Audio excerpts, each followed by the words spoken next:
আজ শুভ জন্মাষ্টমী। সনাতন ধর্মের অনুসারীদের আরাধ্য ভগবান শ্রীকৃষ্ণের জন্মতিথি। দেশের হিন্দু সম্প্রদায় ধর্মীয় ভাবগাম্ভীর্য ও আনন্দ উৎসবের মধ্য দিয়ে জন্মাষ্টমী পালন করছে। তবে দেশের পূর্বাঞ্চলে বন্যা দুর্গতদের পাশে দাঁড়াতে অনেক এলাকায় জন্মাষ্টমীর আড়ম্বর আয়োজন পরিহার করা হয়েছে। এদিনে দেশ ও জাতির শান্তি ও সম্প্রীতির জন্য প্রার্থনা করেন ভক্তরা। মুক্তা মাহমুদের প্রতিবেদন।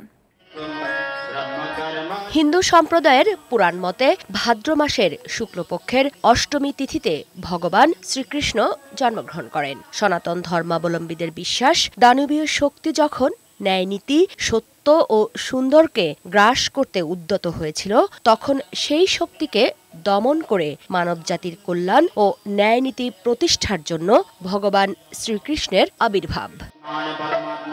রাজধানীর ঢাকেশ্বরী জাতীয় মন্দিরে সোমবার সকালে গীতাযজ্ঞের মধ্যে দিয়ে শুরু হয় শ্রীকৃষ্ণের জন্মতিথি উদযাপনের আনুষ্ঠানিকতা। গীতাযজ্ঞ পরিচালনা করেন চট্টগ্রামের সীতাকুণ্ডের শঙ্কর মঠ ও মিশনের পূজারীরা। সকল ভেদাভেদ ভুলে গিয়ে জাতি, বর্ণ, ধর্ম নির্বিশেষে আমরা সবাই ঐক্যবদ্ধ হয়, আমরা যেন আমাদের দেশে শান্তি প্রতিষ্ঠা করতে পারি।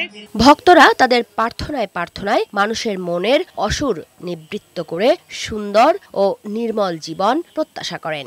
একই সঙ্গে সমগ্র মানব জাতির মঙ্গল কামনা করা হয়। সকলে মঙ্গল কামনা করার জন্যই আজকে এখানে বসছি। বিশ্ব শান্তি বজায় রেখে আমরা যেন সহাবস্থান করতে পারি এবং সকলে মিলেমিশে একাকার হয়ে শান্তিতে বসবাস করতে পারি। প্রত্যেকটা মানুষ যেন ভালো থাকে। জন্মাষ্টমীর আয়োজন সীমিত করে সেই অর্থ দেশের পূর্বাঞ্চলে বন্যা কবলিত মানুষের সেবায় দেয়া হয়েছে বলে জানান সংশ্লিষ্টরা।